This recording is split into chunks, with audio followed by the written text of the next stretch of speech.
आप देख रहे हैं अल्फा डिफेंस हिंदी में आपका स्वागत है। आज के इस वीडियो में हम लोग बात करने वाले हैं गड्ढों के बारे में। आप सभी को याद होगा जब भारतीय वायुसेना की तरफ से बालाकोट में स्ट्राइक की गई थी तो पाकिस्तान की तरफ से कहा गया था कि यहाँ पर केवल 3 गड्ढे हुए हैं और इन 3 छोटे छोटे गड्ढों से कोई बहुत ज्यादा इम्पैक्ट हुआ नहीं। कुछ समय पहले हम लोगों ने इसी तरीके के गड्ढे मुरीद एयरबेस और नूरखान एयरबेस के ऊपर देखे थे और वहां पर भी पाकिस्तान की तरफ से एग्जैक्टली यही चीज कही गई थी कि ये छोटे छोटे क्रेटर्स हैं और इससे बहुत ज्यादा इम्पैक्ट पाकिस्तान के ऊपर पड़ा नहीं है। अब अगर ईरान की बात की जाए तो ये चीज आप सभी को पता है कि यूएस की तरफ से ईरान के ऊपर स्ट्राइक की गई है और इस स्ट्राइक में ईरान की 3 न्यूक्लियर फैसिलिटीज को टारगेट किया गया है। अगर इन ईरानियन फैसिलिटीज की बात की जाए तो ये फैसिलिटीज थी फारदोव, नातांज और इस्फहान।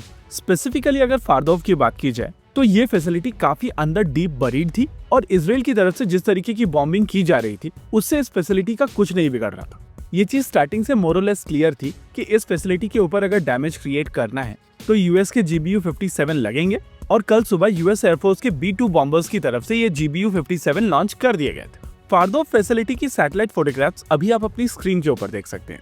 इस फोटोग्राफ को अगर आप ध्यान से ऑब्जर्व करेंगे तो आपको इसमें 6 छेद दिखाई देंगे जो GBU-57 के माध्यम से बने हैं और 3-3 के पैर में यहाँ पर 2 अलग अलग जगहों पर बॉम्बिंग की गई।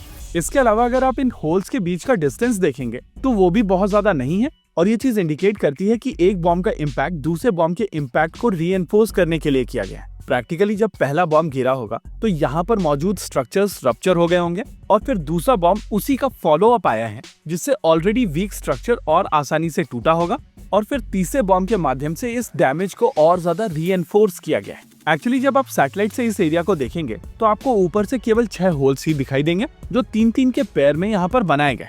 लेकिन अगर आप इन बॉम्ब्स की बात करेंगे तो ये एक स्पेसिफिक तरीके के बॉम्ब्स हैं जो जमीन के अंदर पहले गहराई में जाते हैं और उसके बाद अपना वॉरहेड डिप्लॉय करते हैं, यानी कि ऊपर से आपको नेचुरली ये होल्स ही दिखाई देंगे। पेनिट्रेशन वॉरहेड का आमतौर पर इम्पैक्ट कुछ इसी तरीके का होता है और ऊपर से अगर आप देखेंगे तो आपको छोटे छोटे होल्स ही दिखाई देंगे, लेकिन जब वॉरहेड डिप्लॉय होता है तो पूरा अंदर का एरिया साफ हो जाता है। अभी आप अपनी स्क्रीन के ऊपर बालाकोट एयर स्ट्राइक के बाद की फोटोग्राफ्स को देख रहे हैं और इस फोटोग्राफ में साफ देखा जा सकता है कि 3 स्पाइस 2000 की मार्किंग यहाँ पर दिखाई दे रही है जो छत तोड़कर इस स्ट्रक्चर के अंदर गए थे। नेचुरली ऊपर से देखने से आपको ऐसा लगेगा कि यहाँ पर छोटे छोटे 3 छेद हैं और इन छेदों के चलते किस तरीके का डैमेज हुआ होगा, लेकिन बंकर बस्टर्स एग्जैक्टली इसी तरीके से काम करते हैं और असली इम्पैक्ट बाद में होता है क्योंकि इनमें डिलेड फ्यूज का प्रयोग किया जाता है। अभी आपकी स्क्रीन के ऊपर मुरीद एयरबेस की फोटोग्राफ है और इस फोटोग्राफ को अगर आप ध्यान से देखेंगे तो यहाँ पर भी आपको एक छोटा होल दिखाई देगा जो सैटेलाइट फोटोग्राफ में छोटा दिख रहा है, लेकिन ये लगभग 3x3 मीटर का होल है जो स्क्वायरिश है। ये चीज इंडिकेट करती है कि यहाँ पर भारतीय वायुसेना की तरफ से अपनी स्काल्प मिसाइल सिस्टम का प्रयोग किया गया है और इस स्ट्राइक का एक अच्छा खासा इम्पैक्ट पाकिस्तान की इस अंडरग्राउंड फैसिलिटी को हुआ है। माना जाता है कि नूरखान एयरबेस के ऊपर जो अटैक किया गया है वहां पर भी एक अंडरग्राउंड फैसिलिटी थी जिसको भारतीय वायुसेना ने एग्जैक्टली इसी तरीके से टारगेट किया था। स्ट्राइक्स को लेकर यूएस और भारत के एम्स काफी डिफरेंट थे।